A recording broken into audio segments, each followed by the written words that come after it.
آقا کریم صلی اللہ علیہ وسلم ارشاد فرماتے ہیں کہ اس رات فرشتے جبریل امی کے ساتھ ساتھ زمین پہ تشریف لاتے ہیں، پوری جماعت فرشتوں کی رہتی ہے۔ ایک تو یہ ہے کہ جب آدمی عبادت کرتا ہے، ذکر کرتا ہے، ذکر کے محفلوں میں رہتا ہے تو فرشتے وہاں آتے ہیں، وہ زمین کے فرشتے ہوتے ہیں، وہ زمین کے فرشتے ہوتے ہیں۔ اِنَّا لِلَّهِ مَلَائِكَةً سَيَّاحُونَ يَطِيفُونَ فِي الْأَرْضِ يُبَلِّغُونَ عَنْ أُمَّتِهِ السَّلَامَ۔ اللہ نے کچھ فرشتے مقرر کیے ہیں جو زمین میں گھومتے رہتے ہیں، زمین میں گھومتے رہتے ہیں، اور جہاں بھی میرا کوئی امتی مجھ پر سلام پیش کرتا ہے تو وہ سلام میری بارگاہ میں پیش کرتے ہیں۔ یہ زمینی فرشتے ہیں، زمینی ملائکہ، اور ان سے اونچا مقام آسمانی فرشتوں کا ہوتا ہے، اور سب سے اونچا مقام حضرت جبریل امی کا ہے۔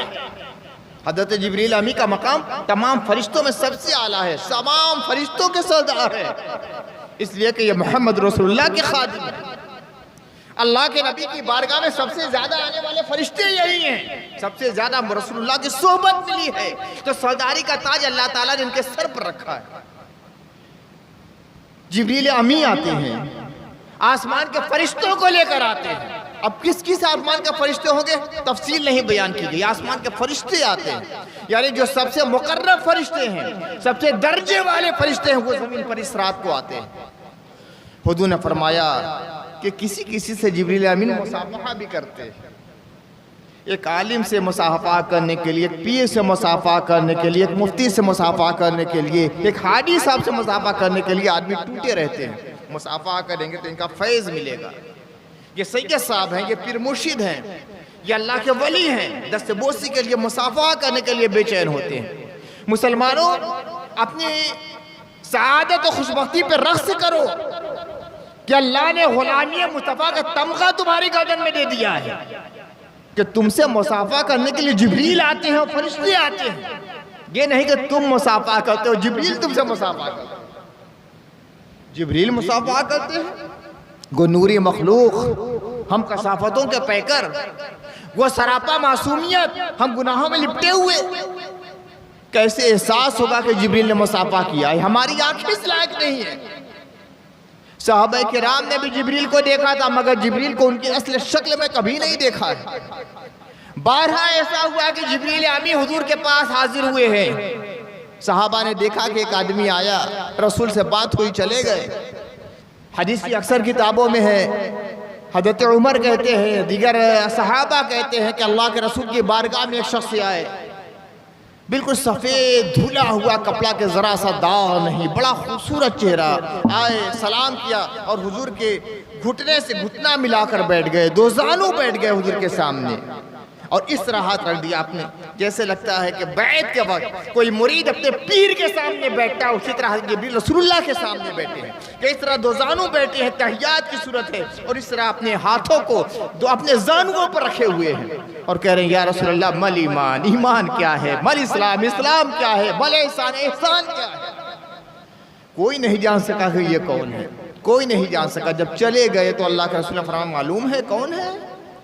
یا رسول اللہ نہیں جانتے، کہا کہ ہذا جبریل یعلمکم دینکم، تمہیں تمہارا دین سکھانے کے لیے آئے تھے۔ ایک صحابی تھے حضرت دحیہ کلبی، بڑے بزرگ صحابی تھے، ان کی شکل میں جبریل امی اکثر آیا کرتے تھے، تو جبریل کو اصلی شکل میں صحابہ نے بھی نہیں دیکھا۔ اللہ کے رسول فرماتے ہیں میں نے جبریل کو معراج میں 2 بار دیکھا، ان کی اصلی شکل میں، ان کی اصلی شکل میں دیکھا، اور ان کی عظمت کا یہ عالم تھا کہ ایک بازو جب پھیلا دیا، ایک ہاتھ پھیلا دیا تو آسمان کے مشرق تک پھیل گیا، اور دوسرا پھیلایا تو مغرب تک پورا آسمان چھا گیا، اتنا بڑا آسمان، اور جب اس طرح بازو پھیلا دیے تو پورا آسمان ان کے بازوؤں سے بھر گیا ہے۔ یہ حضرت جبریل امین رسول اللہ نے اپنی آنکھوں سے دیکھا۔ اب جبریل آئیں گے، ہم کیسے لوگ دیکھیں گے؟ ارے ابو بکر تھے، عمر تھے، عثمان تھے، علی تھے، طلحہ تھے، زبیر تھے، سلمان تھے، بلال تھے، زید تھے، ابو ذر غفاری تھے، ان لوگوں نے نہیں پہچانا کہ جبریل ان کی اصل شکل میں نہیں دیکھ سکے، تو ہم جیسے لوگ کیا دیکھیں گے؟ محسوس کر سکتے ہیں، محسوس کر سکتے ہیں۔ کبھی کبھی ایسا ہوتا ہے نا، نیک لوگوں کے گھروں میں، نیک لوگوں کے گھروں میں تلاوت کے وقت، نماز کے وقت، تسبیح کے وقت، مراقبے کے وقت عالم غیب کے کچھ افراد کی حضوری ہوتی ہے، ملائکہ آتے ہیں، کچھ اولیاء کی روحیں آتی ہیں. کبھی کسی کو فرشتوں کے علاوہ اولیاء کرام کی روحوں وغیرہ کا معاملہ ہے جو صاحبان نظر وہ دیکھ لیتے ہیں، اور بہت سے لوگ اسے محسوس کرتے ہیں. اب تہجد کے وقت تہجد پڑھ رہے ہیں، ایک بے خوشبو کا جھونکا آ گیا، اور ایسی خوشبو کہ کبھی آپ نے دنیا میں دیکھی نہیں. بہت سے عطر لگایا ہوگا، بہت سے باغات میں گئے ہوں گے، بہت سے پھولوں کو سونگا ہوگا، مگر ایسی خوشبو نہیں. تو سمجھ لیجئے کہ کسی کا نزول آج ہوا ہے میرے گھر. کیا تو فرشتے آئے ہیں، رجال الغیب آئے ہیں، اولیاء کی روحیں آئی ہیں. تو احساس ہوتا ہے، احساس ہوتا ہے. کبھی کبھی ایسا ہوتا ہے رات کے وقت کمرے کا بلب آپ نے بجھا دیا اور مراقبے میں بیٹھے ہیں، بالکل اندھیرا ہے اور لگتا ہے کہ روشنی کا جھماکہ ہو گیا، تو سمجھ لینا چاہیے کچھ نہ کچھ ہے. ایک احساس ہوتا ہے. تو جبریل نے مصافحہ کیا ہے، اس کو احساس کیا جا سکتا ہے، محسوس کیا جا سکتا ہے. وہ احساس کیا ہے؟ اللہ کے رسول صلی اللہ علیہ وسلم نے فرمایا کہ شب قدر میں عبادت کرتے کرتے ایک بیگ رونٹا کھڑا ہو جائے، رونٹا کھڑا ہو جائے، بدن پہ کپ کپی طاری ہو جائے اور خود بخود آنسو آنکھوں سے گرنے لگے. سمجھ لینا چاہیے کہ جبریل نے مصافحہ کیا. یہی احساس ہے، علامت اللہ کے رسول نے بتلا دی ہے. آپ نماز پڑھ لیں، عام حالتیں ہیں، اور ایک بیگ رونٹا کھڑا ہو گیا، تھر تھر کانپنے لگا بدن اور جھیر جھیر آنکھوں سے بارش ہونے لگی اشکوں کی. سمجھ لینا چاہیے کسی فرشتے نے مصافحہ کیا. اب تسبیح پڑھ لیں، تسبیح پڑھتے پڑھتے رونٹا کھڑا ہو گیا، ایک ہیبت سی طاری ہو گئی. بس سمجھ لیا کہ جبریل امین نے مصافحہ کیا ہے. یعنی بہت بڑی نعمت ہے میرے بھائی، بہت بڑی نعمت ہے. جبریل مصافحہ کرے یعنی اپنا دست مبارک آپ کے ہاتھ پہ لگا دیا ہے. سمجھ لیجئے کہ سارے گناہ آپ کو جھڑ گئے، سارے گناہ. جانتے ہیں یہ جبریل کا مصافحہ کیا ہے؟ کہ جبریل امین کا ہاتھ ہے. نہ جانے کتنی بار اس ہاتھ سے رسول اللہ کا مصافحہ کیا ہے، اس ہاتھ میں رسول کا ہاتھ لگا ہے، اور وہ ہاتھ آپ کے ہاتھ سے لگ جائے. سوچئے کیا کیفیت کیا ہو. وہ جو آنکھوں سے آنسو برسنے لگتے ہیں نا، دل تھرتھرانے لگتا ہے، بدن پہ کپ کپی ہو جاتی ہے، رونگٹے کھڑے ہو جاتے ہیں. وہ کیا ہے؟ یہ ہاتھ جبریل امین کا، یہ ہاتھ لگا ہے مصطفیٰ کے ہاتھ سے. یہ معصوم فرشتے کا ہاتھ ہے، یہ قرآن لانے والا ہاتھ ہے. اور وہ قرآن جو لوح محفوظ سے ملا ہے، وہ قرآن نہیں ہے جو کاغذ پر ہمارے پاس ہے. لوح محفوظ سے قرآن لے کر آنے والا ہاتھ، مصطفیٰ سے مصافحہ کرنے والا ہاتھ آپ کے ہاتھ سے لگ گیا ہے. گناہ جھڑ گئے، اور جب گناہ جھڑ گئے تو ایک قسم کی لطافت آپ کو محسوس ہونے لگی. بوجھ ہلکا ہو گیا، بوجھ ہلکا ہو گیا. اور اس وقت ایک کپ کپی اور پھر احساس گناہ اس وقت پیدا ہوا، احساس جرم پیدا ہوا، آنسو بہے تو سارے گناہ جھڑ گئے. یہی حضرت جبریل امین کے مصافحے کا فیض. شب قدر میں فرشتے کیوں زمین پر آتے ہیں؟ کیا ہے زمین پر جو آسمانوں پہ نہیں ہے؟ یہ بیت معمور، یہ کعبہ معظمہ تو بیت معمور کا سایہ ہے نا. عرش کا سایہ بیت معمور جو 7ویں آسمان پر ہے، اور بیت معمور کے ٹھیک نیچے زمین پر خانہ کعبہ ہے. جس طرح زمین پہ خانہ کعبہ کا انسان طواف کرتے ہیں، اسی طرح 7ویں آسمان پر بیت معمور کا طواف فرشتے کرتے ہیں. اللہ کے رسول نے فرمایا کہ 70,000 فرشتے روزانہ بیت معمور میں جاتے ہیں، اور جو ایک بار جاتا ہے دوسری بار نہیں جاتا. اب کتنے ارب خرب نہ جانے بے شمار فرشتے، 70,000 فرشتے روز جاتے ہیں، جو ایک بار جاتا ہے دوسری بار نہیں جاتا. یہ بیت معمور. تو کیا بیت معمور کو دیکھنے والے کعبہ دیکھنے کے لیے زمین پر آتے ہیں؟ آسمان پہ ساری عظمتیں، ساری نورانیت، ساری تجلیاں، ساری رونقیں، اللہ کی ساری رحمتیں، ساری جلوہ فرمائیاں، کیا دیکھنے کے لیے فرشتے آتے ہیں زمین پر؟ سب کچھ تو وہاں ہے. سدرہ وہاں ہے، طوبہ وہاں ہے، بیت معمور وہاں ہے، خدا کی رحمتیں وہاں ہیں، لوح محفوظ وہااں ہے، قلمدان رحمت وہاں ہے. کیا دیکھنے کے لیے زمین پر آتے ہیں؟ کیا نہیں ہے زمین آسمان پر جو زمین پر اترات میں رہتا ہے؟ تو علماء حدیث اور علماء روحانیت کہتے ہیں ہاں سب کچھ ہے، بس ایک چیز نہیں ہے آسمان پر. ہر نعمت آسمانوں پر ہے، مگر ایک چیز آسمان پہ نہیں ہے کہ گناہگار بندوں کے رونے کا جو منظر ہوتا ہے زمین پر، وہ آسمان پر نہیں۔ فرشتوں کو سب کچھ دیا گیا ہے، مگر یہ دل کی تڑپ نہیں دی گئی، یہ دل کا کرب نہیں دیا گیا ہے، یہ درد دل نہیں دیا گیا ہے۔ یہ درد دل بہت بڑی نعمت ہے میرے بھائی، سب کو یہ ودیعت نہیں ہوتی۔ محبوب الہی حضرت نظام الدین اولیاء جب کسی سے بہت خوش ہوتے اس سے ایک جملہ کہتے تھے، اللہ تجھے درد دے، اللہ تجھے درد دے، درد عشق الہی، درد معرفت، اللہ کی محبت کا درد دے۔ تو یہ درد عشق جو ہوتا ہے، یہ کرب اور یہ تڑپ، یہ اضطراب، یہ رونے کا منظر، یہ آسمانوں پہ نظر نہیں آتا۔ فرشتے اپنے احساس جرم سے روتے نہیں، اس لیے کہ جرم ہوتا ہی نہیں۔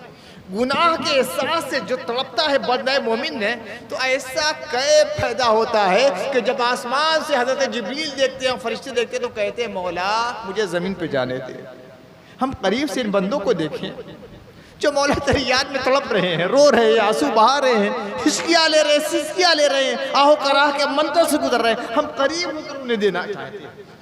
بِإِذْنِ رَبِّهِمْ کہتے ہیں، قرآن کہتا ہے کہ یہ اللہ کے حکم سے، اللہ کی اجازت سے، تو یہ اجازت طلب کرتے ہیں، یا اللہ مجھے جانے دے۔ اللہ کہتا ہے جاؤ جبریل، فرشتوں کو لے کر جاؤ، جو جانا چاہے تمام فرشتے زمین پر جاتے ہیں۔ اب مسجدوں میں آتے ہیں، کوئی سجدے میں ہے، کوئی رکوع میں ہے، کوئی قیام میں ہے، کوئی سجدے میں سر ڈالے ہے تو اٹھ ہی نہیں رہا ہے، روئے جا رہا ہے، روئے جا رہا ہے، کوئی ہاتھ پھیلائے ہوئے ہے، کوئی اپنی ناک اور ماتھا رگڑ رہا ہے زمین پر۔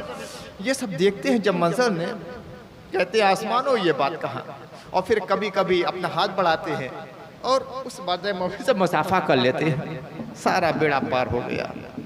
تو جبریل اور فرشتوں کے زمین پر آنے کی وجہ یہ ہوتی ہے، تڑپ، درد، قرار، مناجات، توبہ، استغفار۔ تو جو چیز آسمان سے فرشتوں کو زمین پر کھینچ لائے، اس سے اپنے آپ کو کبھی محروم مت کیا کیجیے۔ دنیا کے سامنے آپ روتے ہیں تو ذلیل کرتی ہے دنیا، خدا کے سامنے آپ روئیں گے تو خدا آپ کو اعزاز عطا فرماتا ہے۔ دنیا کے سامنے اپنے جرم کا احساس کرتے ہیں تو دھتکار دیتی ہے دنیا، نگاہوں سے گرا دیتی ہے، لیکن خدا کے سامنے اپنے گناہوں کا اعتراف کرتے ہیں تو خدا تعالیٰ گرے ہوئے بندوں کو اٹھا لیتا ہے، اس کی رحمت اپنے بازوؤں کو پھیلاتی ہے۔ آ بندے آ میری بازوؤں میں سما جا، تو نے میرے سامنے احساس جرم کیا، جبکہ تو جانتا ہے کہ میں جانتا ہوں، تو نے چھپ کر کیا ہے، کھل کر کیا ہے، ڈھکے ہوئے کیا ہے، کھلے عام کیا ہے، میں سب جانتا ہوں، پھر بھی میرے سامنے اپنے گناہ کا اعتراف کر رہا ہے۔ مجھے عالم الغیب و شہادہ سمجھ کے اب میں تجھے مجرم نہیں رہنے دوں گا، سارے جرم کی کثافتیں تیرے دامن حیا سے دھل کر پاک صاف کر دوں گا۔ یہ شب قدر ہے، یہ شب قدر ہے، 1000 مہینوں سے افضل اس رات کی عبادت ہے، ضائع مت کیجیے گا۔ میں یہ نہیں کہتا کہ پوری رات آپ جاگ جائیے، جتنی اللہ توفیق دے، کم سے کم یہ ہو عشاء کی نماز جماعت سے، فجر کی نماز جماعت سے، سحری سے کچھ پہلے اٹھ جائیے، تہجد پڑھ لیجیے، کچھ استغفار پڑھ لیجیے، کچھ دعا مناجات کر لیجیے۔ تنہائی رہے تو اور اچھا ہے، جب 2-4 آدمی رہتے ہیں نا تو کھل کر آدمی نہیں رو پاتا، 4 آدمی ہے نا، آدمی کھل کر نہیں رو پاتا، اللہ سے وہ ساری باتیں سب کے سامنے نہیں کہہ پاتا، وہ دیکھتا ہے کہ میرا اظہار ہو رہا ہے۔ تنہائی، کمرے میں کس چلے جائیے، اور جو کچھ کہنا ہے سب خدا سے کہہ لیجیے، جو عرض کرنا ہے عرض کر لیجئے، جو مانگنا ہے مانگ لیجئے، جو کچھ گناہ ہوئے سب اللہ کے سامنے بیان کر لیا، اللہ یہ کیا یہ کیا یہ کیا، مولا سب معاف کر دے۔ تھوڑا سا وقت بچ جائیے، اس تھوڑے سے وقت پر اللہ تعالیٰ نے اپنا کرم فرما دیا نا، تو تھوڑے سے وقت میں 10-15 منٹ کے وقت میں، آدھا گھنٹہ کے وقت میں، 5 منٹ کے وقت میں اللہ تعالیٰ 50 سال کے آپ کے گناہ معاف کر دے گا، 100 سال کے گناہ معاف کر دے گا، 25 سال کے گناہ معاف کر دے گا۔ کہیں کہ فرمایا گیا کہ اگر انسان کے گناہ ریت کے ذرات کے برابر ہے، انسان کے گناہ آسمان کے ستاروں کے برابر ہے، انسان کے گناہ سمندر کے جھاگ کے برابر ہیں، مگر خدا کی شان کریمی جب متوجہ ہو جائے گی تو ایک لمحے میں سارے گناہ معاف کر کے رکھ دے گی۔